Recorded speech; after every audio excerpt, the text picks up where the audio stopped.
Hello, everyone. I'm Dijon, Not my era. and welcome to the Mustardcast, the podcast about the art of storytelling and how it's used across different mediums. Make sure that you like, comment, and subscribe if you want to see our channel grow, and to click the notification bell so that you're notified when we post. As usual, Free Palestine. There's been a ceasefire, but they still need help to rebuild. Mm-hmm.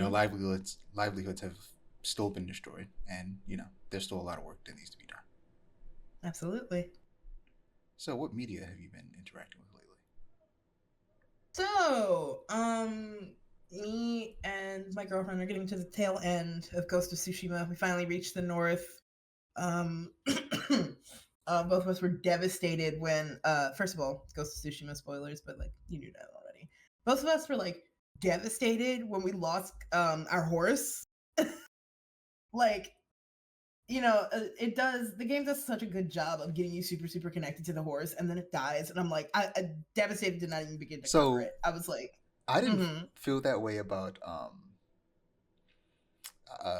Ghost of Tsushima, but Uh-huh. but the same thing happens in Red Dead Redemption.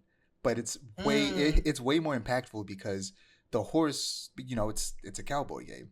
So Right. the horse mechanics in Red Dead Redemption are way more in depth Mm-hmm. than Ghost of Mm-hmm. Tsushima, and you name your horse, and of course you can get multiple horses. So it's like it depends on how like you are with your horse. But I had the same horse from the beginning of the game, Mm-hmm. and I named the horse. I always name my horses Bottle because I'm mustard. That's that's cute. And they hold mustard, so I call them Bottle.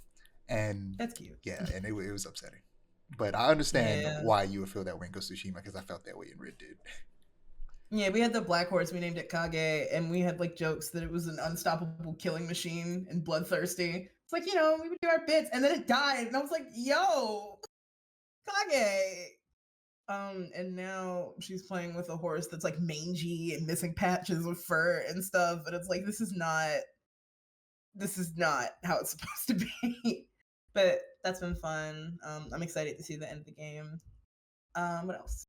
I've been reading through a visual novel called Umineko, made by the same guy that made Higurashi, and I am really enjoying it. I'm only like halfway into the first episode of it, but I'm really, really enjoying it. It's like a murder mystery type thing. It's like half murder mystery, half like weird occult situations are happening to this group of people type thing, and I'm really enjoying Umineko. I haven't like enjoyed like a visual novel like this in a really really long time because I'm fond of them, but not it takes a lot for them to catch my interest, and this one definitely has. What else? What else? I've been playing a whole bunch of like, just various Nintendo games, your Oracles of Seasons and Mario Makers and whatnot.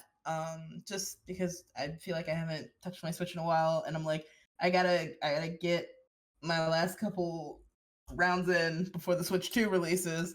And I pay thousands of dollars of tariffs on it, lol. But that's been nice. I forgot how much I missed it. But I'm so used to PlayStation controls now that it's like it's messing with my brain when I try to use Switch controls, and it's diabolical.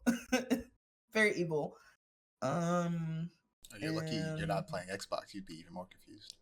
oh yeah, no, Xbox controllers scare me. Oh yeah, I'm about to be so confused since both Xbox and Nintendo uses letters. And the letters are swapped, I think, aren't they? Yep. Mm, diabolical. I've been looking for a good like book to read, like physically, but I haven't. I've been looking through my collection and I haven't found anything. So I'm like, I might go out and buy one. I've got my eye on tomorrow and tomorrow and tomorrow Yeah, I because you was just recommended about to it to say it. me. I was just about to say it's time for you to read tomorrow, tomorrow, and tomorrow, or read I Mistborn. saw it. Ooh, true. I saw it in the bookstore near our job, like up by our house, and I'm like, it's calling to me. So I don't know. Next podcast, I might have something to talk about. Yeah, Loki. Wink, wink, nudge. One of the games that they make in the book is Loki. It's the type of game that you absolutely would love. I see. I You're see. gonna be reading it and be like, man, I wish this game existed. Bet. I think that's it. No, I've been watching a whole bunch of the Boondocks lately. Just because it's funny. It's good TV to put on while you Great show. like crochet or whatever. Huh? I said great show. Yeah.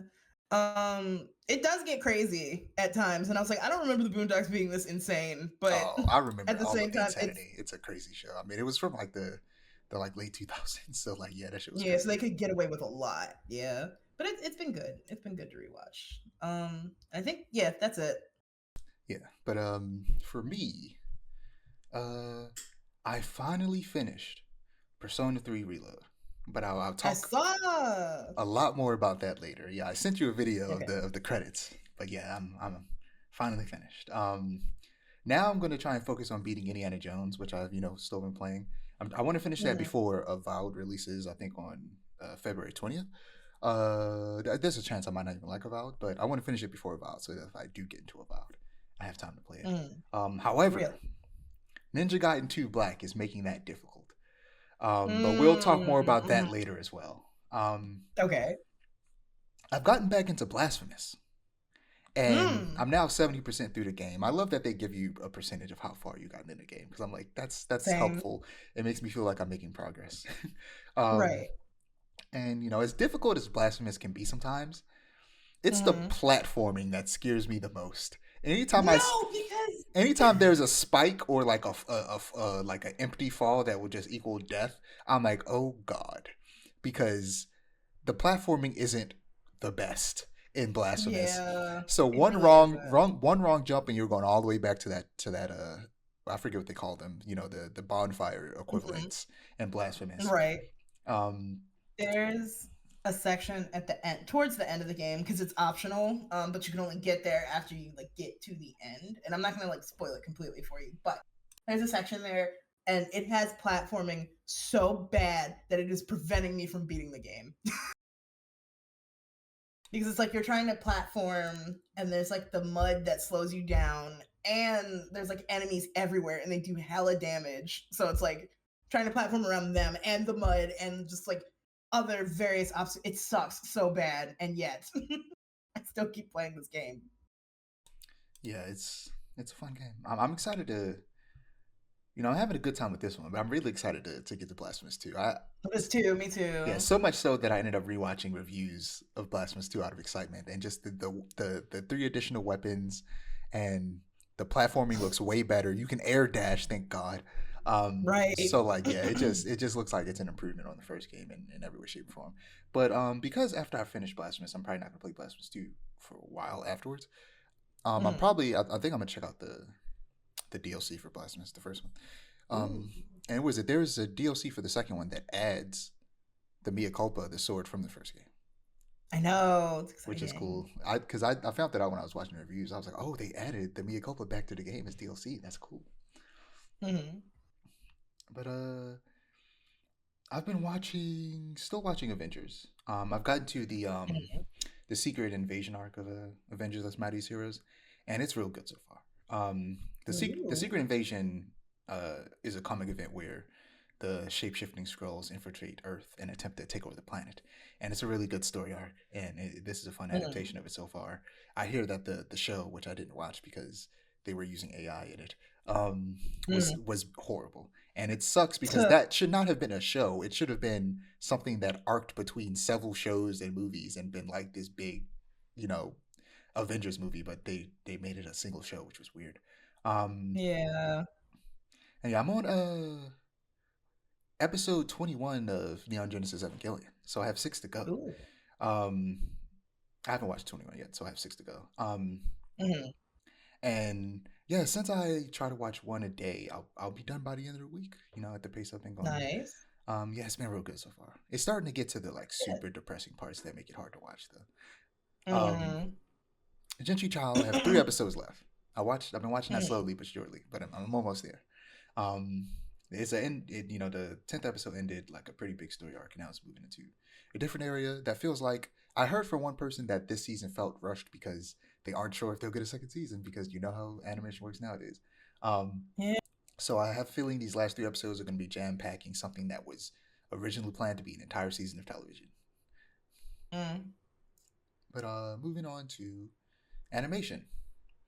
I sent you the opening for the Devil May Cry animated series that will be coming out on You Netflix did. on April 3rd. And they You use did. Rollin' by Limp Bizkit. in the opening, and that definitely fits the vibes of Devil May Cry. Absolutely. I think my favorite part about it though is that Fred Durst Yep, has like a contractual obligation that if you use any of Limp Bizkit's music in a movie, game, or show, he has to be in it. that is And I am hilarious. so excited to see Fred Durst in Devil May Cry in whatever capacity they include him in, Yeah, because I know it's going to be beautiful and it's this gonna man's about fit. to be a main character. That's what I'm saying. It's gonna fit regardless because Devil May Cry is just crazy like that. They're gonna use a Limp Bizkit song every season from here on out. Right. But yeah, it's absolutely wild. I saw that on Twitter and I was like, that's insane. I wasn't sure if it was real at first. I had to look it up. um, so Harley Quinn season 5 premiered a few weeks ago, and Harley Quinn is proof that animation elevates stories because season 5 is really good so far. Any story, no matter how mediocre, animation makes it better. Last season, I wasn't really feeling it; didn't really hit for me, so I was afraid that the show, lost its charm. But they moved the main cast of characters to Metropolis, and shook up the status quo. And I felt like that was necessary to just refresh things. And it's been a positive change so far. Good. This show has a beautiful depiction of Metropolis, with the city looking like a utopia with like these like pristine white, almost porcelain looking tall buildings, futuristic architecture. And naturally, that's done as a joke to contrast it to the dirty and crime filled Gotham, which in Harley Quinn there's only a river between Metropolis and Batman, which is a reference to Batman versus Superman, where they did that dumb shit, which was so stupid in Batman vs Superman when it's revealed that Gotham and Metropolis are just a river across from each other. It was so funny It's insane. because it's so random. So it's not completely inaccurate because typically Gotham is in New Jersey and Metropolis Right. is in Delaware. So they are only, Really? oh yeah, they are actually only like a relatively small body of water away from each other, but not so close that it looks like there's only a single river between them. There's still a Right. decent amount of space between them, but they are really close. Like if you look at a map, Delaware is like right there next to New Jersey. So like, New Jersey hangs down a little bit. So it's not I that don't know why that's it's not that so inaccurate. They just kind of exaggerate how small of a distance it is. right. I'm still kind of like on the Metropolis is Delaware kind of thing because like of all the cities and or states to pick, that would not have been my first choice. Yeah. Yeah, it is. But I see it though. But I see, like now that I'm thinking about all the like day trips I've taken to Delaware, I see it. Like they're cooking. Fortunately. Yeah, but sometimes I have to remember to take my own advice with this show and remember that it's a comedy and not to take it too seriously because there's a scene where Harley Quinn just casually kills Eclipso, who is a Justice League level threat, and I got upset, but I had to be like, it's just they're gonna make fun of everything you love, everything you know and love. They're gonna make fun of it. You have to accept that it's a joke. Don't take it seriously. For the bit. But yeah, with Harley and Ivy moving to Metropolis, there's one character in particular that I hope shows up and joins the main cast, and that's Power Girl. For those of you who don't know, Power Girl is an older version of Supergirl from an alternate dimension. And I've talked about her a lot because I'm reading the current ongoing Power Girl comic. And at one point, she had a comic book with Harley Quinn called Harley Quinn and Power Girl. So I'm surprised she hasn't already appeared. There, won't be a better time than now with the characters being in her stomping ground of Metropolis to introduce her. Unfortunately, or fortunately, depending on how you look at it, there will be an unending amount of boob jokes since how large Power Girl's breasts are was a controversial topic for a very long time with the character. And in this show, they did the Nightwing has a big butt joke to death. So I do not trust them to show restraint, but it would be funnier to never address it, but have them bounce around unnecessarily like she's an anime character, but never bring it up. Never bring it up. They're very obviously big and bouncy, but they just don't talk about it. Despite the fact that Harley Quinn is a very sexual character in the show, it'd be more hilarious to have her just never mention it. Or as a reference to the comics, have them get slightly bigger every episode and have Harley comment on it because what happens in the comics. I've talked about it before. In reference to the Power Girl comic I'm reading, but Right. in the comics, the original artist for Power Girl drew her boobs slightly bigger each issue until the editors noticed. So it'd be funny if they made That's that joke in the insane. show. So like there are plenty of ways to like joke about the controversy that was her boobs for a very long time without Mhm. going too far. But Yeah, like being super crass. I don't trust them not to. Yeah. Because they completely did the whole Nightwing has a big butt joke to death, which most people don't even know about that joke because naturally that's not a joke that they do in any other cartoon that Nightwing shows up in because every other cartoon that Nightwing shows up in is for children. Right. But in the comics, it is a thing that Nightwing has a big butt, and the community makes jokes about it all the time to the point to where it's annoying. Hmm. Ah. But yeah, this season has been great so far, and I hope it keeps it up. This show has some staying power since it takes place in a comic book universe where they can do literally anything. They Hmm. can go to space if they want to, switch things up. Plus, they could always just reboot it, in a funny way if they ever feel like that's Hmm. necessary. So this show could go on for a very long time. Yeah. So last but certainly not least in animation, for me is your friendly neighborhood Spider-Man. So Uh, uh, before I talk about it more, did you watch Castlevania? Not yet. Not yet. Okay, But I'm watching it tonight. I'm all right. watching it You tonight. said that last time. I know I did, and then and everything fell apart. Okay, I'm holding you. I'm holding you to this. I know. I'm gonna watch it tonight because I'm excited. I'm really excited. I'm Castlevania where it's like I'm so excited to watch it that I don't want to watch it and get disappointed. And I know that's really weird and strange, but that's where I'm at right now. Okay, I'm gonna add it to my notes for next week. Okay, Hold on. please do. Hold me to it. Spider-Man voice actor Hudson Thames ruins all the goodwill that this show had built up for it a day before release in an interview with Collider. Mm. He said, and I quote, "My biggest fear was that the show was going to be annoying and woke." And the writer of Oh. this Collider article, Eden Blevins, immediately calls him out in the article, saying, "Woke is a term which is more often than not used as a dog whistle for racism and sexism in entertainment fan bases." This interview also comes at the same time that Collider's Mike Thomas spoke with Your Friendly Neighborhood Spider-Man showrunner Jeff Trammell, who eloquently spoke about bringing a new version of New York to life, one that is flush with representation that accurately portrays the many different cultures in one of the biggest cities on earth. Thames' Oscar nominated co star Coleman Domingo has already experienced racist backlash for his casting as Norman Osborn, a character who is not inherently white in the comics. And, end quote. So, like, what the hell is he talking about? In the first episode, Oh. Peter becomes best friends with a gay girl. Hey, And there are so many black characters. Also, so many, like, there's been controversy online about people being upset that the lizard is a woman and black now. Which is like goes to show that those people just know nothing about the lizard because the most important thing to the character is that the lizard is disabled.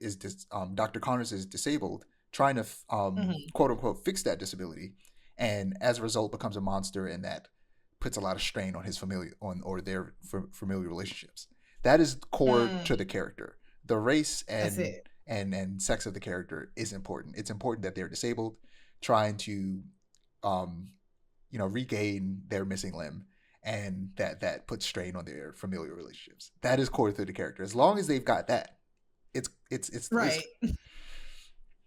And like, yeah, he was just stupid. This is a 30-year-old man, by the way, so it's not like this was a child Oh. making this mistake. Ew. No, this is a grown ass man. So like, Yikes. 30 especially is no yeah. excuse. Because I was like, I was thinking that maybe he was in like his like early to mid 20s. I was like, okay, it's still stupid. You're still too old to be saying shit like this. But like, you grow and learn. It's still grow and learn. I don't necessarily think his life needs to be ruined because of this, but there definitely needs to be repercussions so that he learns like the lesson. consequences. Absolutely. Like, I hope he learns and grows and goes on to live a good life. But like, you got to get some repercussions with this because this was stupid. Yeah. If he gets fired, it would be understandable. I don't know if I don't think they're gonna go that far, but like, come on, bro. There's gonna be some reprimanding and some trainings. For I sure, feel like he's definitely gonna have to take some mandatory trainings. Right. Trump got people out here being bold. Right. Like like I gotta hope that at some point over these next 4 years we get him out of office before the 4 years is up. Because how the hell did Mm, he get in office? He is a convicted rapist. right. What is And going on right now? felon, like outside of the rape. Yeah, like he's a criminal. Anyway, Real life criminal in the White House right now. um, But, other countries are putting sanctions on him. yeah, So I have hope. yeah, hopefully. So, just continue to talk about the show and the actual show itself. Right. The animation looks better in like action scenes and motion, but it's still not great. In fact, it looks really bad when it's outside of those Mm, action scenes. It's upsetting. You look at it and you go, "Oh wow!" You can tell that this would have been better in 2D because so many of the backgrounds are just straight up 2D. It's so let me rectify that. In the background, it will be flat 2D drawing of like a character went to a party. There was a flat drawing of steps mm. and people sitting on the steps, unmoving because it's just a 2D drawing and they're not being animated at all. And they do that Yeah, I a saw lot to that. save on animation. I'm like, would have been cool if all of it was just 2D. Like Yeah. also because and also it's like it's so you can so clearly see the difference between the 2D backgrounds in those moments and 3D like models of the main characters. It's like jarring and it's like, bruh, why didn't you Yeah, just it's make it really. all 2D? Why did it have to be 3D? It looks bad. Also, I think that the actual when they do use actual 3D backgrounds, they look horrible. Mm, Like I want to like this mm, show, and I'm gonna keep watching because the story so far is actually pretty fun, and the animation isn't like the worst thing in the world. And I know those artists did the best they could with what they had, and the art, the like art direction itself is still really strong because the concept artist, Leonardo Romero, is just an incredible artist. Check out his work. He writes and draws actual comics. He actually drew the like first 6 issues of the current Birds Break comic, which is really good. So ooh. like yeah, his art is incredible, but like I feel like they have not accurately translated that to animation. Yeah, it's unfortunate. But the storyline so far is pretty fun. My least favorite part, just to talk deeper about something I mentioned before about how they've taken away Peter Parker's teeth. He's got no bite. He's just generic good boy. That's what he's become, and it's upsetting Oh, because I feel like a good example of how they've taken away Peter's bite is the fact that the Spider-Man 3 symbiote arc and the Spider-Man 2 video game symbiote arcs suck. And the reason they suck is because there's no anger in Peter already that they pull from. You know what? I take that back because I remember in Spider-Man 3, he was angry about his uncle's death and Sandman being part of that. So erase Spider-Man 3 from that because they actually do a decent job with that part of it. Because Sandman was the best part of that mm. movie. But the Spider-Man 2 video game specifically, the symbiote arc sucks because Peter in that game is a culmination of years of good boyifying Peter Parker and making him just generic good person versus him having anger at one point, and it was his uncle's death that results in him realizing that with great power comes great responsibility because he was a bully. He got bullied, I mean to say, and because of that. And not being able to fight back because he was weak, when he finally got power, he fought back and he became the bully. And it was when his uncle Right. died that he recognized he can't do that. But he is constantly fighting against that because he has so much stress piled on top of him because Yeah. he just can't live and he can't catch a break because he's Spider-Man and that puts stress on his working life. He can't make enough money because he has to go be Spider-Man and gets fired a lot. His personal relationships, he can't keep a girl because he's Spider-Man. He's always busy.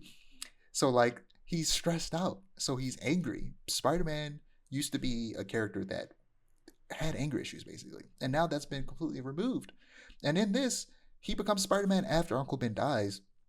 And according to the tie-in comic, he just became Spider-Man because he's a good person. Which no, in the comics he becomes Spider-Man, and in every other piece of Spider-Man media, he becomes Spider-Man because he initially uses his powers in a very selfish way, and then his uncle dies, and that results in him realizing he needs to use his powers more responsibly. Now, in this, it didn't Mm, necessarily need to be Uncle Ben. It could have been anything, but instead, it's just generic. He's a good boy. mm, Okay, thank God that stopped mm. immediately. I would have been so mad if that went on for any longer than that. But yeah, it's upsetting that that's the case. Again, the least favorite parts, like that's just more of a critique of Spider-Man in general, not necessarily for this show in particular. Um, Right. but like the story so far is interesting. I like that we're finally getting Norman Osborn again. It's been a while since we've had Mm. Spider-Man media with Norman Osborn in it. Like it's been a very long time. So like, Oh yeah, I'm wow. excited to get Norman Osborn again. Like I recently rewatched Spectacular Spider-Man, and Norman Osborn in that is great. So it's finally great that we're finally going to potentially get the Green Goblin again. Mm. We had an older version of the Green Goblin from Raimi's movies and Spider-Man No Way Home, but we haven't had Right. a brand new version of Norman Osborn in a long time. So I'm excited to Mm. see more of him. And he's got the waves. You know, Yeah. that's all you had to do is make him black to give him the waves. So Mhm. Mhm. some people are predicting that perhaps they're going to introduce Norman Osborn in the MCU, and they're going to have the actor that's voicing him in this, Coleman Domingo, play him in live action. Which Coleman Domingo is a great actor. I first saw him in Euphoria. Ooh. Um, he played Rue Zendaya's main character, her sponsor, and Uh, yeah, oh, he's really okay. good in that. And I've seen him in something else recently. I just can't remember it off the top of my head. But yeah, he's a pretty good actor. And yeah, if they have him play Norman Osborn in live action, that would be great. He is Mm. uh his fashion sense, either that or whoever like dresses him is insane because his outfits are always crazy when he's on red carpets. He dresses very well, which suits Norman Osborn. Honestly, the way Right. he dresses on red carpets is the way that his version of Norman Osborn should dress in live action if he plays Norman Osborn. Ooh, that's fun. But yeah, that's all I really have to say about the show. I'll keep watching. Keep updating it. I'll try to keep the negativity a little bit lower next time, unless they do something egregiously bad. What I'm really excited for are the villains because Scorpion is Hmm. going to be in the show finally. They teased Scorpion in the live action in the first movie, and then he never showed up, but he'll be in this show, so that's cool. Good. Moving on to comics. The very last thing I added to my notes last minute. So I'm gonna be reading essentially word for word the synopsis that I copy and pasted, and giving Okay. a little bit of information now and again from what I remember from reading. So Right. starting with Absolute Batman #3. Batman and Alfred have formed a tentative alliance, but the Black Mask has some new friends too, and they're coming to Gotham to wreak havoc. Plus, discover the dark secret that will rock Bruce to his core and make him question everything. So, in Absolute Batman, Alfred is a super spy, and he's come to Gotham to learn more about Black Mask and his organization. And that's put him at odds with Batman, who his organization wants him to kill, but he thinks that Batman's doing good work. So instead, he's trying to help Batman. Um, and so far, the main villain is Black Mask, which is interesting. And this is a very different take on Batman in general. So this is a very different take on Mm. Black Mask, um, Mm. who seems to be more of like a worldwide criminal versus a Gotham specific criminal, which is interesting. And he's working with he's essentially trying to blackmail the GCPD to work with him. And I don't remember Mm. the dark secret part. I would have to reread it because I'm trying to think like what Real. was that? I don't remember. But Absolute Wonder Woman #3. A harbinger is a messenger. It is the tetracide that you must fear, for the tetracide leaves nothing behind. Diana's true enemy has been revealed, and it will take everything she has to save Gateway City from oblivion. So this thing called the tetracide that kills you by sinking and calling you toward it and then eating you um, Interesting. is is attacking Gateway City, and Wonder Woman is trying to stop it. And it's revealed in this issue that Wonder Woman lost an arm, and in this Oh. she's disabled, which is interesting. Oh wow. And she like uses magic to make a magic arm, but she broke Hmm. it, so now she doesn't have an arm again, and she has to remake it. But it's complicated, Mm-hmm. so she Mm-hmm. can't do it immediately. So she just has to fight one arm for now. Um, and Absolute Superman #3. Years ago in Krypton, Jor-El and Lara became utterly convinced that their planet was headed towards cataclysm. But what could two lowly peons of the Labor Guild possibly do to save their entire species? The answer is decidedly not what you think. So, the entirety of the Absolute Universe is removing a core aspect of a character and seeing how they're still superheroes at their core and will still do good despite removing that thing. Batman in this isn't rich. Wonder Woman wasn't raised by the Amazon. She was raised in hell by Cersei, which is one of her greatest enemies in the main continuity. Superman was raised on Krypton, Mm-hmm. and in this comic is revealed that his parents weren't planning on just sending him to Earth. They were planning on bringing him and their extended family, and they built a whole spaceship. Um, but in the like, it's going back and forth between his or like, what happened to Krypton and what he's doing in the modern day. But so far, he. It seems like he's alone in the modern day. So it seems like something might have happened in between then and now, to where his parents and the rest of his family might not have made it. And it's very interesting so far. The way Krypton is governed, there's like three different castes. There's the scientists, which are essentially they're the leaders. They're the top of the food chain. There's the police, and then there's the laborers. Um, and the laborers are basically treated like slaves. And Jor-El and Lara, Superman's parents, were they're very brilliant scientists, but they were essentially demoted down to the labor caste because they had ideas that were against the dogma of the scientific leaders. They're like leading council. But and one of their ideas was the fact that the planet is going to explode. Let us help you. And it turns out they knew, but the entirety of the ruling class built spaceships for themselves, but were planning on leaving all of the laborers on the planet to die. Which is like, Oh. okay, once you find a new planet, who's going to do your labor now?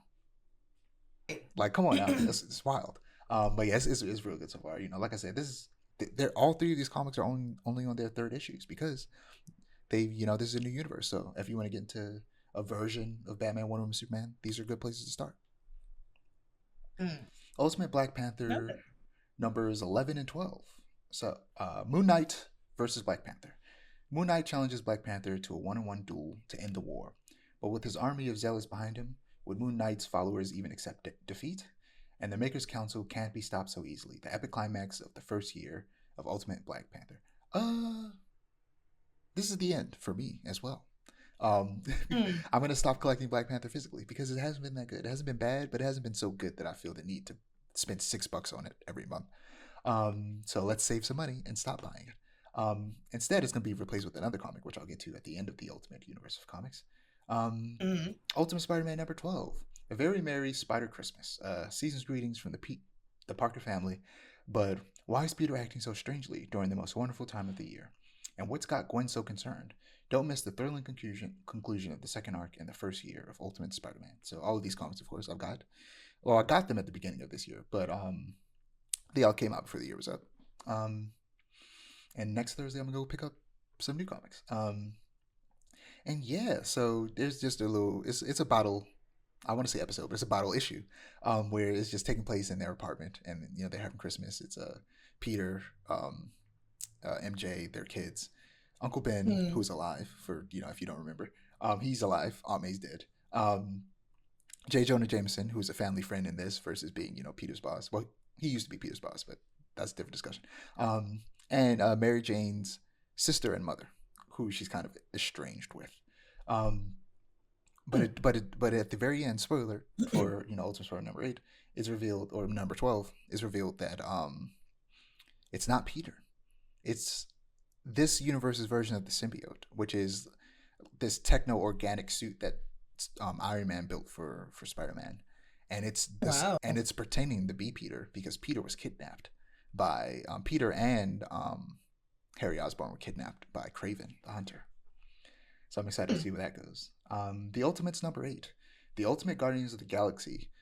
America Chavez takes center stage in this issue as the group of galactic travelers from a far-flung, make-a-free future arrive in search of her. So the Guardians are interesting in the Ultimate Universe, where they're basically gods. Well, they're basically the Legion of Superheroes from DC Comics. The Legion of Superheroes in DC is like a legion of superheroes from the future, where like there are hundreds of superheroes, protecting the entire universe.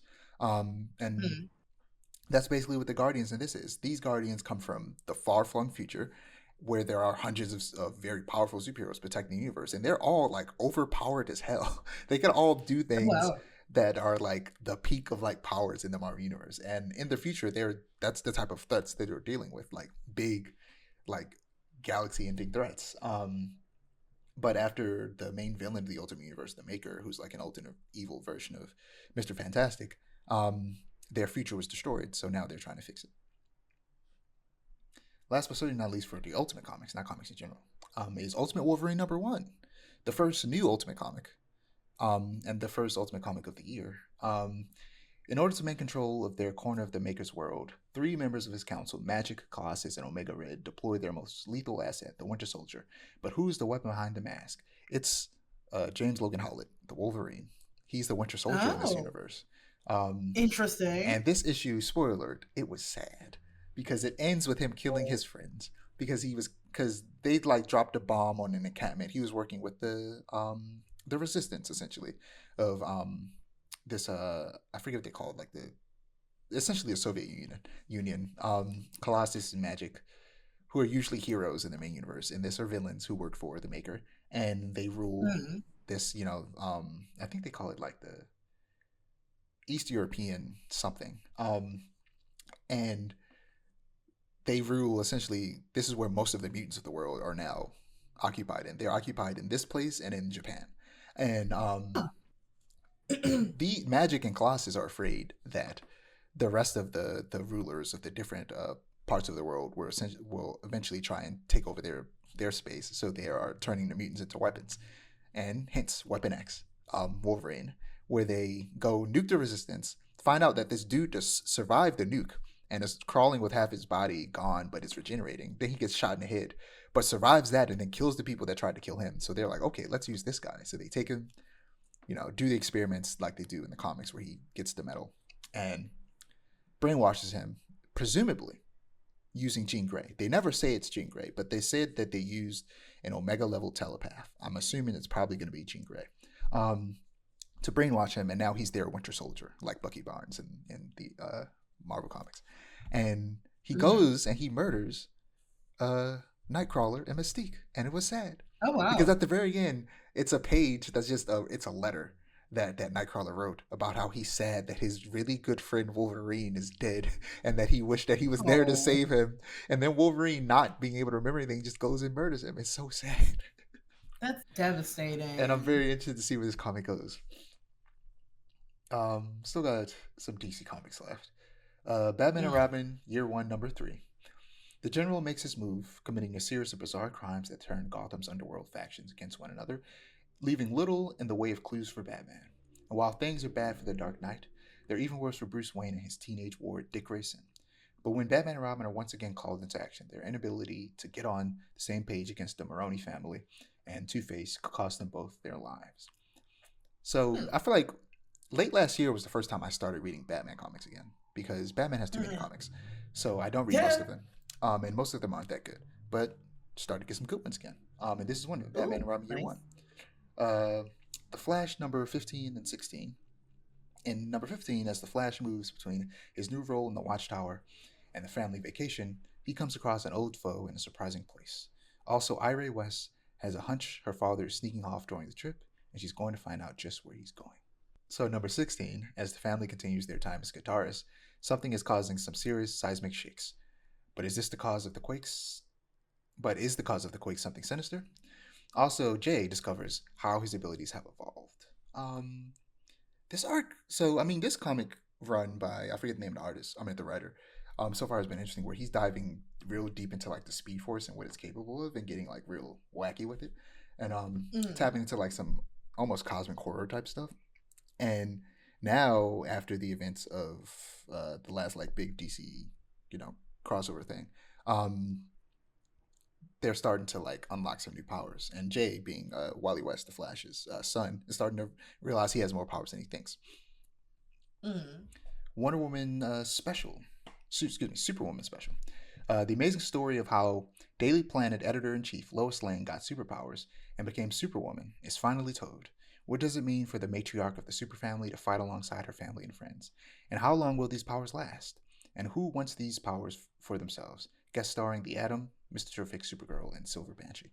So, is after the events of Absolute Power, the crossover I mentioned, um, Mm-hmm. uh, some powers were mismatched, and some people got other people's powers, and they're trying to figure out how to fix it. And Mm-hmm. it is teased that she didn't just get some random power. She does have actual Kryptonian physiology now because she stole Mm-hmm. General Zod's power. And now he's coming I back to try see. and take them back. But he's powerless now, so we'll see how that goes.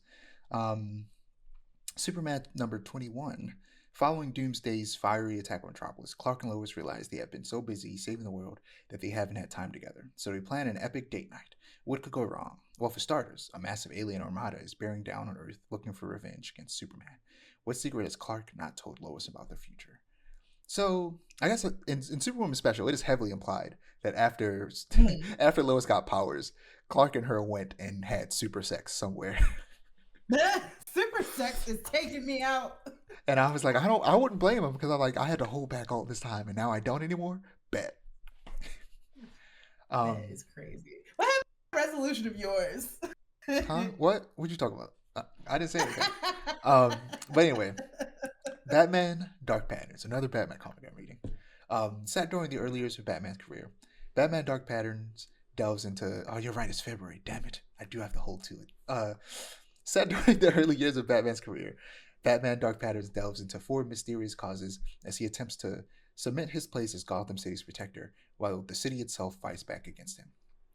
Uh, this is the Dark Knight detective at his most stripped down core, a man relying on his wits, his skill, and little else as he tackles some of the most twisted mysteries Gotham City and its protector have ever encountered. Case Mm. Case one. We are wounded. Wait, I'm not gonna read the rest of that. Like I said, I just copy and pasted it. But luckily, I have one Real left, and I've barely messed up so far. nice. But yeah, Dark Patterns is good so far. Only single issue. Yeah, I think only one issue is out right now. And like I said, Huh. getting to some more Batman comics, some good Batman comics.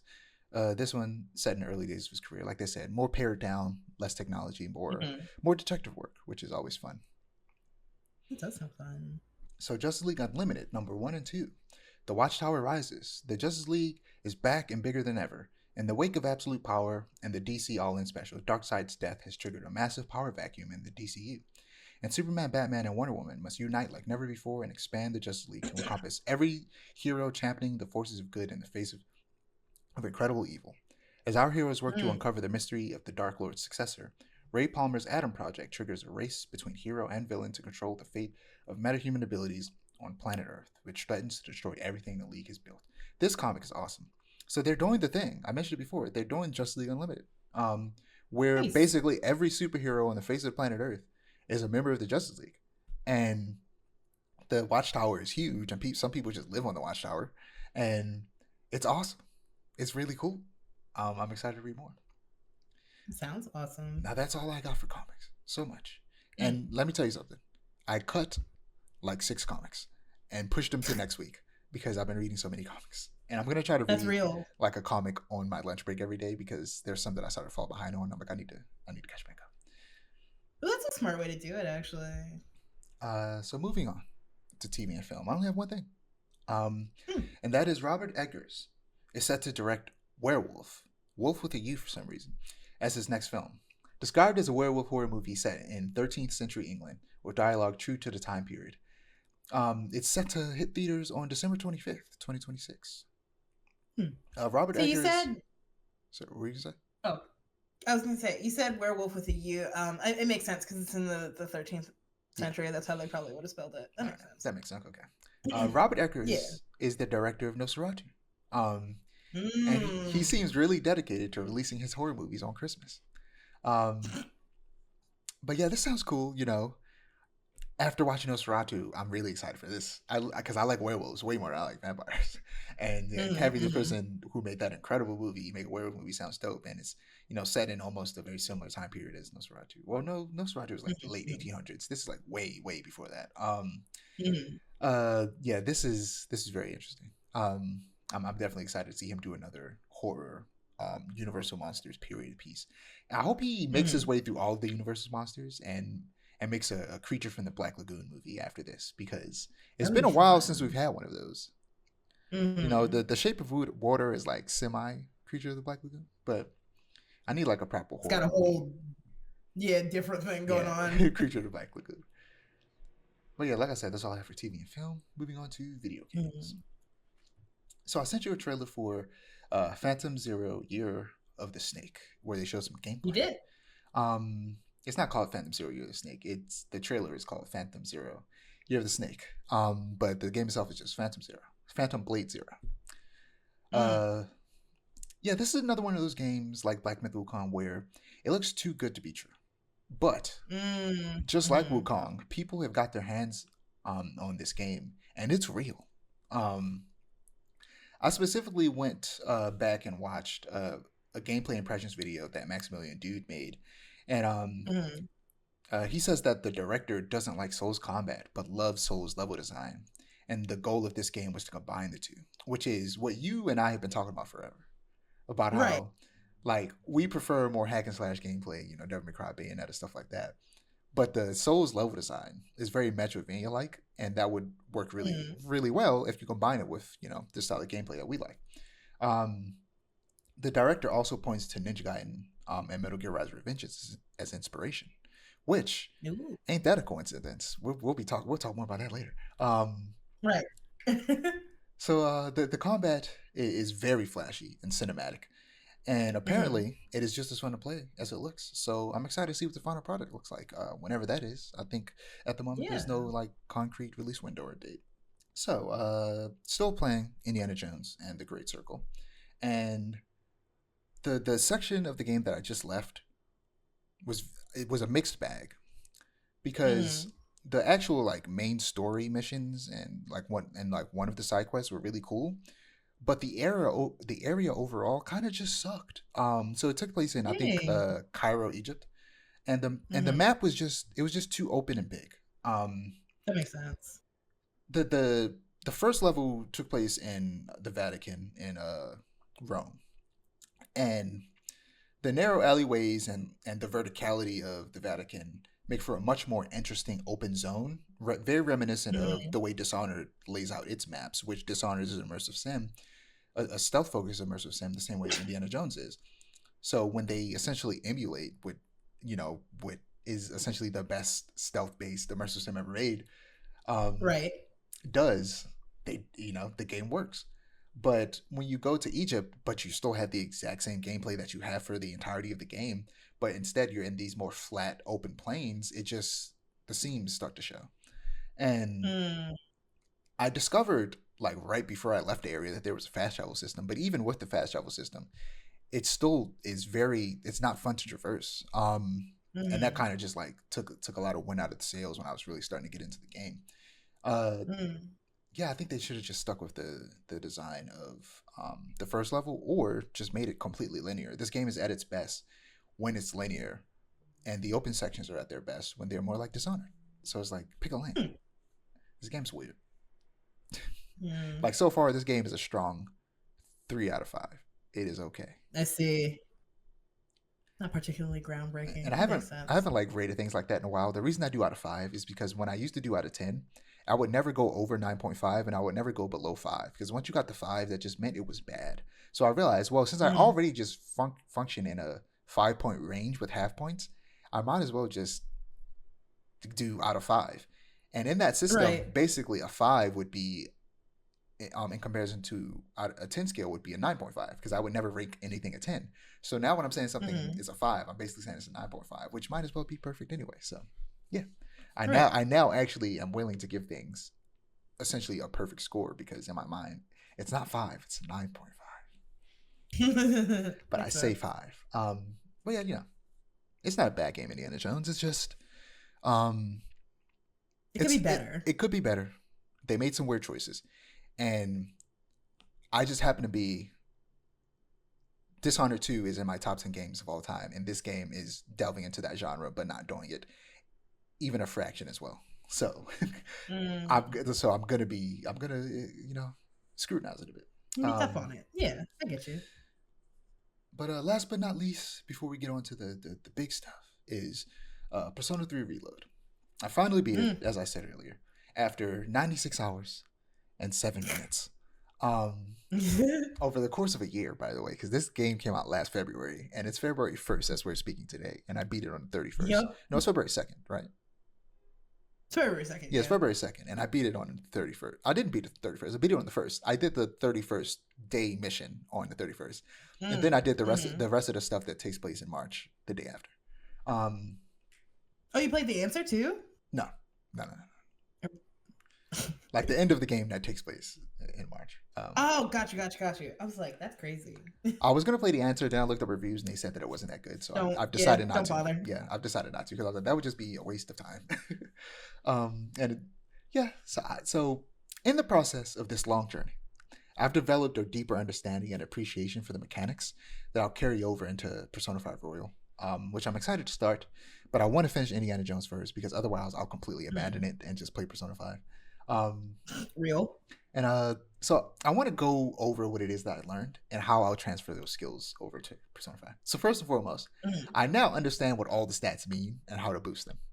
Right. In RPGs, there are always so many stats and numbers that it can get confusing, and I tended to ignore them back when I first played this game, or back when I played Persona 5. But now I understand how the 5 stats that every Persona has works and how to increase them. Um, these 5 stats are strength, magic, endurance, agility, and luck. Strength enhances the physical damage. Magic enhances magical damage. Endurance enhances damage resistance. Agility enhances your chances of dodging attacks. And luck enhances the probability of you landing chance-based abilities. Right. And you may be saying to yourself, no shit, Sherlock. But keep in mind that Persona 5 was my first proper turn-based RPG, and Persona 3 Reload is my second. So I didn't know these things. And also, I was 16 when I first played it, so I also couldn't have cared less. Like, it was honestly, all of those stats were annoying to me, and I look back and I go, how the hell did I get 80 hours into that game? Because I literally never went to Mementos after the first time they told us that you were forced to. I went to Mementos like maybe a total of 5 times in 80 hours. Like, holy shit! I don't know how I did it, Aiara. I look back and I go, what was I smoking? That I wasn't getting on you before because I'm like, it's his first RPG, but not once. I didn't grind. Not I didn't. Once. I don't know how I did it. I don't know how I brute forced my way through this game. I got 80 hours into the game. I'm pretty sure I was on the second to last palace. That's where I left off. The thing that's making this so extra insane to me is because I did the Mementos grind like when I played Persona 5 for the first time, and I got stuck at Madarame. He was kicking my ass. Yeah. And you I just brute forced no Mementos, just vibes. Just pure vibes. Pure vibes. But now knowing what I know about Persona, I'm looking back on it like, man, I'm so excited because my mind, it's fuzzy. I don't remember everything. Like, I was looking stuff up, so I did not spoiled because, like I said, I played it before. But I'm getting right. I low-key don't want to know anything else about the game anymore because I want to be surprised again. Because in my mind, I'm remembering the locations that you go to. I'm remembering what the school looks like, what characters look like, what the UI looks like. But my memories aren't 100% clear. So I'm excited to experience it all again for the first time. Plus all of the new stuff that's added in the Royal version. I'm so excited to play this game. I've never been so excited for a turn-based game in my life because I usually hate turn-based. But Persona makes it fun. Yeah. And I have a better idea of how to maximize my time for increasing social links and the Arcana stuff, or social stats and social links. But that will take a little bit more experimentation because those things work slightly differently from game to game. Right. Also, I have to figure out how to boost this previous 5 stats I mentioned because I know how you do it in Persona 3, and there's probably a very different way you do it in Persona 5. So I have to learn how to do that because it wasn't until like I said, until I got back into it recently that I learned that you could use cards to increase those stats, and I was like, oh, I didn't know this. I could have been doing this the whole time. But my end team, my go-to was, I guess, Ken. Yukari, and obviously myself. Right. Based, I fear. Those were the best. And I had I realized one stupid thing that I did, was that I should have gave I just charge, but I didn't, and she had a healing that I never used, and I forgot it was there. It's at the very bottom below all of her physical attacks, and I was like, why does she have healing? I never heal with her. I heal with Ken and Yukari. Right. I never heal with Aegis. Plus, they both do full health, full party heal, where she only does moderately heal. She doesn't even fully heal you. I should have gave her a charge so that she can do double her attack damage whenever she does it. But like, yeah, I look back on it. I was like, why didn't I give her a charge? But either way, I made my way through that final boss. And like, I was honestly kind of over leveled for it, and it was kind of easy. But Nice, because I nice, learned nice. how to grind, and I grind it to death. And also, low-key, the grind is more fun in Persona 3 than it is in Persona It's also 5. baked into like the main like story Right. quest. Whereas in Persona 5, you have to go through the palaces and mementos, which is like that's annoying, and I'm not gonna like that, but I'll do it. Yeah. But yeah, I'm real excited because yeah, it's just thinking about the comparisons between the two and what is similar, and how that translates to Persona 5, and how I'll have more fun with things that I used to not like when I played Persona 5. It's just it makes me Right. excited to play it. Good. Yeah. So moving on to the Xbox Developer Direct. Um, Mm. they only talked about a handful of games, literally less than five. Actually, specifically 5 games, um, Hmm. which is very smart of them. Because with PlayStation Directs, it's always like they give us a bunch of stuff, and we only care about like one or two of them. Xbox Right. gave us 5 games, and we care about all of them because they were all dope as hell. And these aren't even all the games that they have coming out this year. So they started with Ninja Gaiden 4. Yep. Look, I couldn't react the way I normally would because this was during work and I was in the office. Hmm. I'm gonna be 100% real with you. If this was one of the days where we worked from home, I might have just straight up Hmm. closed my laptop and cut on the TV and stopped working and just watched this. That's real. That's real. Or I probably wouldn't have done that, but I would have thought about it. um, but yeah, so I was watching it while I was working, and I got distracted. I was barely working when I was watching this. I tried, but it was just I was too excited, especially once they revealed this part of it. But I predicted it because it was so obvious. Weeks before the event, they said they would be revealing a new game from a Japanese studio, and I was like, it has to be Ninja Gaiden because the Ninja Hmm. Gaiden game started as Xbox exclusives, and because of that, most people associate them with Xbox. So it has to be Ninja Gaiden. There was no guarantee; it could have been Resident Evil for all I knew, but it wasn't. It was Ninja Gaiden 4 as I suspected, and I was so happy. What was a surprise, however, is that it's being developed in conjunction with Platinum Games. That's the reference I was making Hmm. earlier when I mentioned how Phantom Blade Zero is taking inspiration from Metal Gear Rising Revengeance and Ninja Gaiden, and this is a Ninja Gaiden game being made by the people that made Metal Gear Rising Revengeance. Um, Yep. and Xbox is publishing this game, which is also a big surprise, an interesting decision, but it makes sense. Hmm. Um, so let's dive deeper into what was revealed in the showcase and the Hmm. accompanying Xbox Wire blog post. So, Ninja Gaiden 4 introduces a new protagonist named Yakumo. The head of Team Ninja, Yuji Nakao, said, "Since it's been a while since the last game, we wanted a new hero to make the series more approachable for new players. Of course, we Hmm. also wanted longtime fans to enjoy the game, so Ryu Hayabusa plays a significant role in the story. Serving as a major challenge and growth milestone for Yakumo, Ryu will appear throughout the game and be playable, ensuring his prowess and presence is deeply felt in Ninja Gaiden 4. This gives me the vibe of, well, the main character overall just gives me the vibe of Raiden from Metal Gear Solid 2, down to his voice. His voice actually sounds very much like Raiden's. I need to look up the voice actor. I don't think it's the same voice actor, but it'd be funny if it was. Hmm. No, if it was the same voice actor, I'd recognize. It's not the same voice actor. Hmm. But honestly, a more apt comparison is Nero from Devil May Cry 4. Because in Devil Oh. May Cry 4, of course, Nero takes over as the main protagonist, but Dante appears in that game as an antagonist, the same way that, based on the trailer, it seems like Ryu will be an antagonist to Yakumo, but he'll also be playable, and Dante was also playable for um, portions of Devil May Cry 4. So I wonder if they are actively taking inspiration from Devil May Cry 4 in that sense. So we also see a lot of platforming via swinging on wires and grinding on rails. And Hmm. these sections remind me of Ghost Runner, the first person high speed action platformer. And I hope that is exactly like that. I played the demo for Ghost Runner 2, and I need to honestly just play the full game eventually. And it was real fun. And if the platforming sections of Ninja Gaiden are like that, Hmm. the platform is going to be real fun in this game.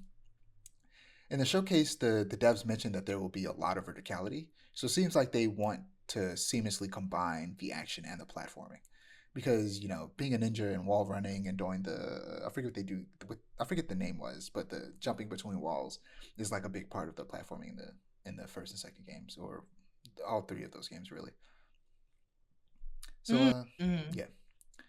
So something we see a lot in the trailer's combat is Yakumo extending the length of his blade, and according to the blog, this is called Yakumo's Blood Raven form. Nakao describes this as a technique that manipulates the blood of oneself and enemies, transforming it into a massive weapon capable of slicing through multiple foes at once. He elaborated, Ooh. yeah, he elaborated further on this edition. Excuse me. He elaborated further on how this edition expands upon the series' traditional gameplay. At one point, we see him use it in an identical fashion to Wukong's staff in Black Myth Wukong, where he lets the lengthening of the blade push him into the air to dodge an attack, and then flips the blade around and crashes it down on an enemy. And that was always the coolest looking move in Black Myth Wukong to me. But I ultimately didn't play that game, so I'm glad it's finally going to be used in a game that I'll play. Lastly, from the blog, Nakao says one of the key differences between modern action games and Ninja Gaiden lies in the sense of fairness when confronting enemies. Enemies are designed to be masters of defense and experts of unrelenting aggression. But players never feel they're at an unfair disadvantage. There's a sense of balance that's been passed down through the series, transcending current day trends. You absolutely love to hear it. Just straight up calling out the fact that the action genre has shifted to being Souls-likes, and that with this game they plan on bringing back that old school style of Ninja Gaiden hack and slash gameplay where you're fighting multiple enemies, but it's not like you will get destroyed very fast because the game is meant to be like just brutally hard. But instead, the difficulty comes from just the numbers really, and the fact that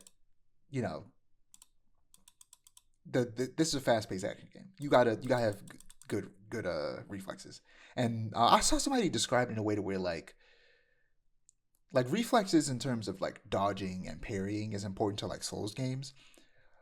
But like you can figure out patterns of bosses, and that's how you defeat them, and you combine that with all your reflexes on that. Whereas in games like Ninja Gaiden and Devil May Cry, you can figure out the pattern, but ultimately the enemies move way too fast for you to really take advantage of it. So you just got to be good. You just got to get good at the game. It's almost like a fighting game in comparison. And like you love to hear it. Him just straight up calling out Souls games, not saying not in a negative way, but just saying they're different, and we're not going to be like that. Yes, fun. It's refreshing. Yes, very refreshing. But they also announced and shadow dropped, or more aptly, Azuna dropped Ninja Gaiden 2 Black on the same day they made this announcement. The definitive edition of Ninja Gaiden 2 that combines the best elements of the original 360 Ninja Gaiden with the Sigma 2 version on PS3, which is the version I grew up playing. And yeah, this is my favorite Ninja Gaiden, and one of my top 10 games of all time. And it's been remastered to look like a modern game for modern consoles. And it's on Game Pass, and that's the way I'm playing it. But I hope that they're going to release a physical version because I want to buy it physically. And I'm going to do the same for Ninja Gaiden 4. Buy that physically because I love these games. And it's currently available on PlayStation 5, Xbox, of course, and PC for $50. So honestly, this is more like Ninja Gaiden Black Magic because how does it look this good? It's insane how good it looks. Like I've never seen a remaster look like this before. Like this honestly sets a new and very unrealistic standard for me because it looks like it was made yesterday because technically it was. But like I mean like it plays the exact same. It plays no different than it did before. Oh, wow. But it looks like a modern game. And I don't know how they did that. This year marks the 30th anniversary for Team Ninja, and I'm happy they made it here. So that they can make these games. So Ninja Gaiden 4 could change the action game landscape. The Souls-like genre has taken over the action games to the point that even the most Devil May Cry looking games like Stellar Blade, when you actually sit down and play them, they turn out to actually be Souls games in disguise. And that style of gameplay has just never been for me. My hope is that Yeah. the original hard as hell action franchise, Ninja Gaiden, can pull in Souls fans and mark a resurgence of true blue hack and slashes. This is in no way meant to like put the genre of Souls likes down or pit them against each other, but instead to hope that Right. they'll stand on equal footing again. But moving on Sure. to South of Midnight. Mm. I sent you a trailer for all of these, right? You did, yes. So I wasn't sure about this game before. I've talked about it a little bit before. I thought it had a dope art style and an interesting premise focusing on the folklore of the Deep South, but the gameplay underwhelmed me. But this showcase renewed my interest in the game, if I'm being honest. I was planning on checking it out on Game Pass, but now I'm excited to play it. Uh, I need some more just straightforward linear action games in my life. And this game just has an incredible art direction that I just want to explore more of the world and just see more of like just what the art in this game overall looks like. So I'll read off a few blurbs from the Xbox Wire blog. In South of Midnight, the protagonist Hazel and her mother are preparing for the impending hurricane. The storm proves massive, causing catastrophic flooding and causing their own home to be swept downriver with her mother in it. Its aftermath shows the fictional town of Prospero, located in the southern United States, eerily calm while irrevocably changed from the hurricane's destruction. Here, Hazel undertakes a journey in search of her mother, while finding out more about herself and her family's lineage in the process. As Hazel, players will learn with her to use her powers, overcoming obstacles such as defeating enemies and removing barriers, from conjuring past incarnations of objects to use them to overcome traversal and puzzle challenges, to combat-based spells to take on the highest foes. As Jasmine Roy, South of Midnight's game director, highlighted during the developer direct, push, pull, and weave are some of the spells at your disposal that give you a tactical advantage during a fight. Timing is everything. Pull distant enemies close to start melee combos, push them back to interrupt and stun their attack, then press the advantage with follow-up strikes. The main enemy of the game are Haints. Hazel will use her weaving powers and magical tools to unravel the corruption afflicting these creatures and the environment around them, returning the area to reality. Prospero and its outskirts are a composite of a number of southern-inspired locations, from flooded countrysides, abysmal swamps, and Appalachian mountains. And while the game features all sorts of creatures, pulled directly from southern fairy tales, at its heart, it is a story about family and healing. South of Midnight releases on April 8th, 2025, which is very soon. Very soon. Yeah, I wonder if they'll get into the racist history of the South, since they're delving into Probably. like the main character's lineage. Speaking of racism, people keep comparing this game to Forspoken in a negative way, and it makes no sense. Clearly, those people haven't seen a Forspoken trailer in years and have played the game and just see a black girl doing magic as the comparison. Because Forspoken was an open world game with lofty dreams that did not reach them, while South of Midnight is a small and linear story focused game that is going to cost $40 and will likely be around 10 to 15 hours. Right. So like these, you're comparing apples to oranges. The only thing you see is a black person with magic and go, oh, it's the same as Forspoken. The art styles are completely different. This is very stop motion inspired, and has the recently popular 3D models with 2D textures and effects style that give them Spider-Verse and Arcane. So yeah, they just couldn't be any more different. This game reminds me of Kenna Bridge of Spirits, if you heard of that game, where a lot of people said that game was basically like a modern day PS2 game. This feels like that. This feels like a modern day PS2 game, where it's this like very old school, simple style of gameplay, but with modern, visuals and storytelling, which is really fun. Right. Like I said, very simple, straightforward, linear action game, with a very interesting world and art style. So I'm excited to check it out. Same here. So moving on to Clair Obscur, Expedition 33. This turn-based RPG is set in a fantasy version of late 19th century France, where the world is facing an existential threat, 1 year at a time. Once a year, the paintress wakes up and paints a number upon her monolith, and everyone of that age turns to smoke and fades away. She slowly counts down while she's doing that, by the way, and she's reaching 33. Um, and the people going out, I can't remember if she's written 33 and everybody who's 33 is dead, or if she's about to write 33 and the expedition that's going out are going out to try and stop her and stop this from happening. In the trailer, they show that the main character, who's voiced by what's his name? Could you look up who plays Daredevil? That guy. She's voicing him. He's voicing the main character, but yeah, he's being voiced by Daredevil, which is cool as hell. Charlie Cox. Charlie Cox. Yeah. There's a lot of big names. Like, what is it? Again, every time I do this, I forget names immediately. But the dude that plays Schmeagol in Lord of the Rings, he is voicing a character in this. Like, yeah, there are a lot of big name actors in this. For a game that I believe this is this studio's first game, and you look at it and go, I don't believe you. And yeah, he's voicing the main character, and the trailer has like, I think his like girlfriend just die and get dusted by the painters writing the number, which is like sad as hell. And yeah, so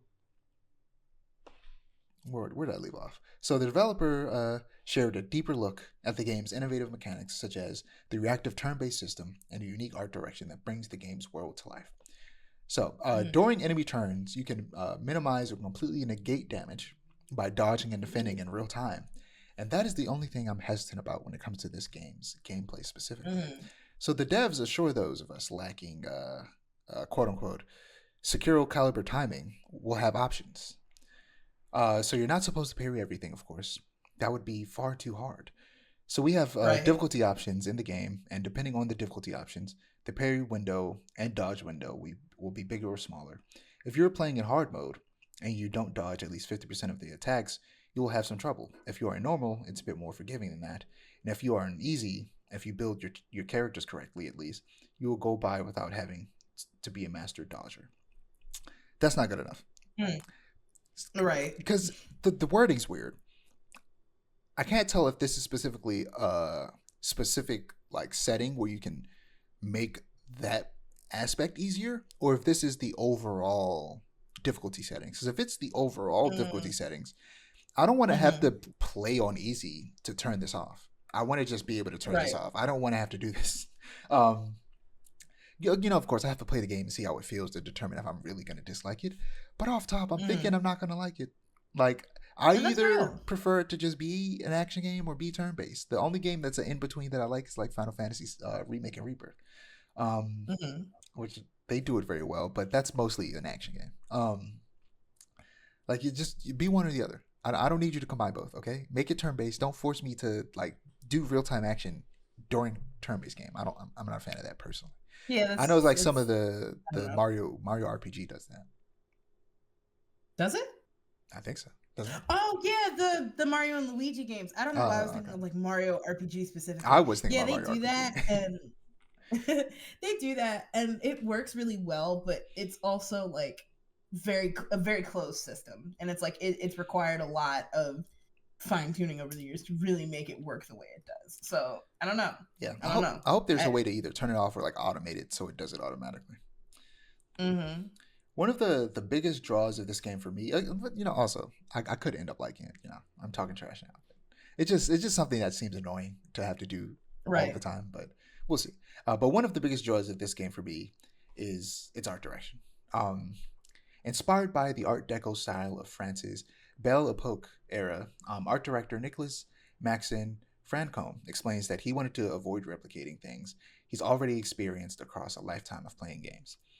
I just wanted to get out of the stuff that we've just seen a million times. Science fiction to space or zombies, all that kind of stuff. I just wanted to get my head out. I'm having a hard time reading things today. I just wanted to get out of the stuff that we've just seen a million times. Science fiction to space or zombies, all that kind of stuff. I just wanted to get my head out of there and see what I can try to come up with that was original for me personally. Most of the research I did was into ceramic textures. There are some very original shapes that I saw. Those shapes really inspired me to come up with the enemies that we see today in the game. Also, it helps for the environment as well. It was a painterly vibe mixed with the ceramics and going with crazy colors all over the place. It does help that there's an amazing story behind it. These inspirations really come together on a navigatable world map. This is yet again inspired by JRPGs of the past, modernized and planned by Broche from the start. So yeah, it has a world map that you navigate, which a lot of modern RPGs don't really do that much anymore. So Yeah. it's cool to see. This game comes out on April 24th, and it will supposedly Ooh. be 25 to 30 hours. Thank God, I do not need another 100-hour RPG. RPGs be too long nowadays. And as always, it'll be on Game Pass, so I'll give it a try, and I'll probably like it. So we'll see. I'm really excited for this game. Again, it comes out pretty soon. It comes out the 24th, whereas Ooh. South of Midnight comes out the 8th, so it gives you enough time to play South of Midnight and then play Yeah. this. But also, well, never mind. The Switch, the direct is April, but it probably won't come out till June. Because for a second I was about to say the Switch comes out that month. No, it doesn't. Yeah. Last but certainly not least, from the Xbox Developer Direct is Doom: The Dark Ages, Yes. prequel to Doom 2016. They say that this will be a good starting point for new players. Um, Doom: The Dark Ages is seemingly a return to the boots on the ground of Doom 2016 and the original games. According to Xbox Wire, the action in Doom: The Dark Ages is a grounded experience focused on the sheer power that the Slayer wields, a devastating melee abilities, and the return of strafing, a classic Doom maneuver. The team Mm, puts it best. In Doom Eternal, you feel like a fighter jet, but in Doom: The Dark Ages, you'll be an iron tank, ready to stand and fight. A loadout of new melee nice. weapons plus a brand new melee skill tree means you'll be able to get up close and personal to your demons and deliver some serious damage. During the show, we were introduced to the Shield Saw, packed with features to both block incoming fire, decapitate foes from afar, or traverse the environment. The segment also showed us a huge spiked flail, an electric gauntlet built to pummel and paralyze incoming foes, and a fierce spiked mace. Three new weapons that all Mm, come with their own combos and upgrade options. mhm. So one of the reasons I like Doom 2016 more than Eternal is because it's more boots on the ground versus the platforming and verticality of Eternal. So I'm glad they're Okay. returning to that style of gameplay. Um, I hope the mic isn't picking up my stomach grumbling. I don't think so. I'm hungry. But I feel you. I feel you. Me too. I had a small breakfast because, like I said, I need to go to the market. Mm, um, mhm. the one thing that I didn't like from what we saw of the gameplay was the new glory kill system. Um, it's not fully in the control of the player, according to the devs, and that equates to just meleeing the enemies until they explode, which removes Mhm. the spectacle that they usually provide, which I'm not a fan of that. Like I don't think anybody was complaining about the glory kills, so like I don't know why they changed that. Right. Another worrying thing for me was how open it looks. According to the blog again, you'll also be able to fully explore these levels with a level of freedom that has rarely been possible in a Doom game. The levels in Doom: The Dark Ages are less linear than previous installments. You have autonomy over which areas to explore, which objectives to pursue. It's a Doom sandbox, your playground to Ooh. cause carnage in whichever you want. That's weird. And the biggest player space ever seen in Doom. Yeah, for me, a big draw of Doom games are how linear they are. So I hope that it's not too open, that it makes it kind of like Yeah. overwhelming. Um, Something that was highlighted in the showcase is that you can finally pilot the mech that they've Mm. shown us in the previous two games that we've never been able to use. We'll finally be able to use it. The creative director of the game worked, I believe, as a concept artist on Pacific Rim. Um, Ooh. so I'm really excited to see how that experience translates. Him working on a movie about mechs. They also mentioned that more of the story will be told through the actual cutscenes instead of the codex, which not everyone read. Um, Mm. and last but definitely not least, there are difficulty sliders. Difficulty sliders are what Ooh. made Indiana Jones more fun for me. Being able to adjust the difficulty in detail is an accessibility option that I hope more games can try to implement. Yeah. In Doom, you can adjust damage to player, damage to enemies, projectile speed, enemy aggression, parry window, days duration, game speed, and resource values. Um, the game looked a little slow to me, so I might up the speed, but you don't have to play it in. see for certain. Find out. Uh, Yeah. I should also mention that the Dark Ages is more of a bullet hell than the previous two Doom games, so a little bit more similar to the original game in that sense. Um, and like there's a lot of dodging and strafing around, projectiles coming towards you and parrying specific projectiles, specifically ones that glow green you can parry, but the rest you Mhm. can't. Yeah, it looks good. Releases May 15th. It does. It does. Which is And soon. yeah, Also. I'm really excited. Uh, my overall thoughts is that this is the best Xbox Direct they've ever had so far. Mhm. And with games like Perfect Dark still in their slate, next year's Direct will probably be just as good, especially if they keep it small like they did this one. Even though most of these games are multi-platform, this is still a big year for Xbox in terms of just games that they're publishing. And this isn't even half of the games. Or excuse me, this isn't even all the games that they're releasing this year. We still have Fable, whatever this year's Call of Duty is, and I think Gears of War E-Day might have been slated for this year, Oh wow. or maybe not. Maybe I'm getting that wrong. I didn't even think they were still making Gears of War Oh yeah, they games. announced a new one sometime last year. I think during the summer, during the game showcases. Wow. And this one is going to be a prequel that takes place during Emergence Day, the day that all the monsters came out of the ground. Um, Oh wow. so yeah, I'm excited for that because I'm probably going to play through all the Gears games with my brother when that comes out. Mhm. But yeah, it was great, and all these games are exciting to play. So which one has got you the most excited? Definitely South of Midnight. I love the concept. I love Southern Gothic, and I'm really excited. Although I will say that while you're not a fan, or you're thinking you're not going to be a fan of how Clair Obscur plays, I love the kind of the Mario and Luigi games and how they play, and so like to see a game that's not cartoony and that can be a little more serious, like kind of reach out to this kind of gameplay style. That's also really exciting to me. So I think South of Midnight, Clair Obscur are my two that I'm really, really excited for. Yeah, for me, Doom the Dark Ages, I probably won't play, but I'm excited for Doom fans because I don't know. I'm not good at them. I never have been, and well, I enjoy watching them be played more than I do difficulty playing them. slider, Funny that it is. I know. I know. difficulty slider. You can make it easier for yourself. I could. I You could. could increase the parry window. You could slow down the enemies. Make make them take more damage. Make you do more Mm-hmm. damage. Like yeah, you could adjust it to make it more fun for yourself, which This is is a true. thing that all games should have, Absolutely. so that people can enjoy games to the max.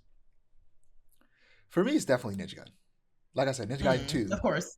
top 10 game of all time.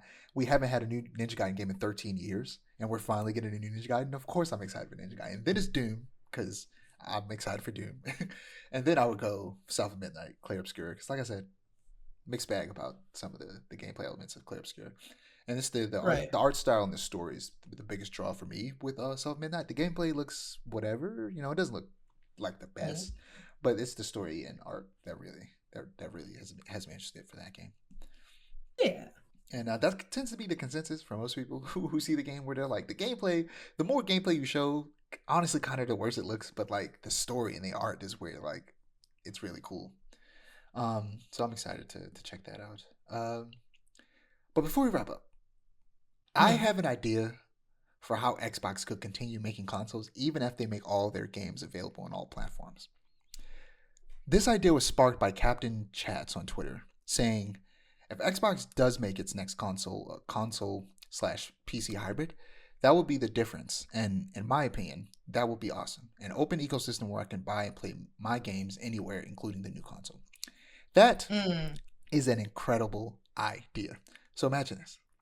The Xbox should become the equivalent of a pre built PC made only for gaming, giving you access to Steam, and Epic Game Store alongside, the Xbox app, and it would just be built into it. Obviously, it wouldn't be an app. Yeah. And Game Pass. And they should just call it the Xbox, and have each new model named after the year, like MacBooks, to just Right. completely eliminate the confusion of their stupid naming system.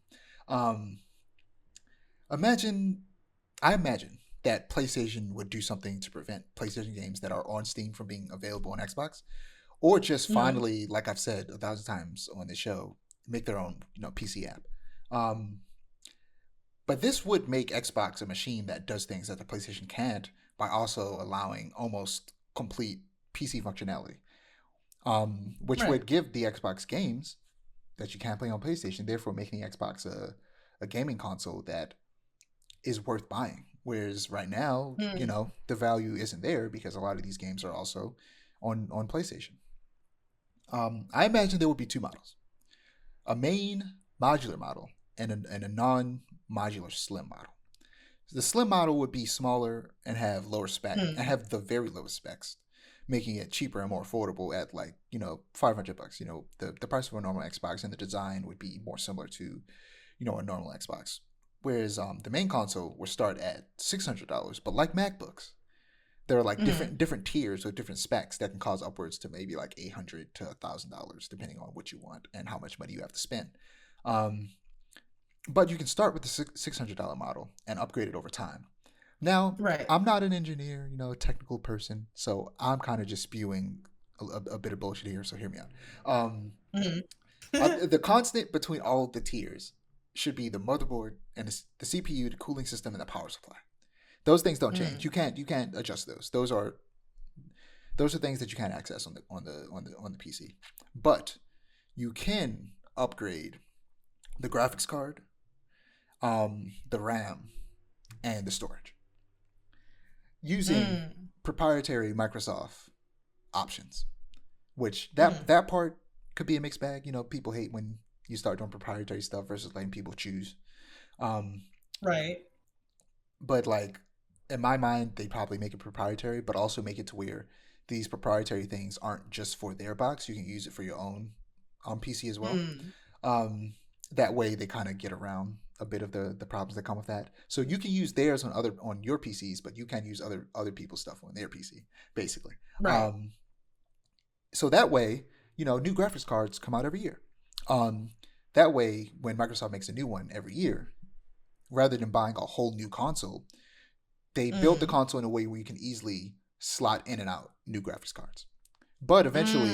eventually, technology will get to a point to where the next graphics card is too powerful for the CPU that you have, and the cooling system and the power supply aren't strong enough to handle the new GPU and RAM and all that stuff. So you'll have to upgrade to a new shell that has Mm. an upgraded CPU, a better cooling system, bigger power supply or whatever, or a more efficient power supply, and then you can start Mm. using the next 5 years of releases of those RAM sticks and graphics cards and storage devices. And Right. like I said, I'm not a technical guy. I don't necessarily know how this shit works, but you get the idea of what I'm going for, and I don't think it's completely out Yeah. of the realm of possibility in terms of making it work. That would be a good direction for Xbox to go, and like I actually sent this as a super chat in a YouTube stream I was watching of these people who are games journalists. They've been in the industry. I sent it, and one of the dudes, and specifically on this Gamecast, it was some older dudes who's been doing it for a while, and one of them was like, "That's a possibility," and I was like, "Oh, Oh. I got confirmation from someone who knows a lot more than me that that's not off the board, and that is an Right. actual possibility of like Microsoft going in that direction if they ever get to the point. Which I just hope they don't get to that point. But if they do get to the point where they feel like they have to make everything third party, this would be a very smart direction to go in, and this would keep them, in the console space, but through making what is essentially a PC that is more accessible for people who either don't have the money for the super expensive um, pre-built PCs that are out there, or the money, or the more accurately, the technical skill to build a PC. Because that is why Mm. that's why people still play game consoles. Because some people don't have the Right. some people, well, they're also exclusive games as well, but also some people don't have the money to buy a pre-built or build a PC, or they don't have the technical skill to Right. do it, even if they have the money. Um, Right. and a console is easy. You just buy it, you cut it on, you set up your account, and then you put the disc in or download the game. It's that simple. Mm. So if Xbox made something that was just like, oh, you just slot this thing in and out to upgrade it, that would like that would solve a lot of the issues that some people have with PCs, and the reason why I have a laptop and not a full-on PC. Right. This could be cool if they were to do something like this. Be interesting. But yeah, that's all I have. If you don't have anything else, Nope. I'm surprised we're at hour 33. It felt longer. Yeah, I think same. it's because I'm hungry and I know I have a Yeah, lot of same. stuff to do. I'm so mad it's 3 o'clock because still have so much to do. Right. Oh, Uh, my day's ruined. My day is gone. As usual. I'm Dijon. You can find my above me. Aiara's at above them. Don't forget to like, comment, and subscribe to our channel if you want to see more storytelling content, and to click the notification bell so that you're notified when we post. Peace. yeah.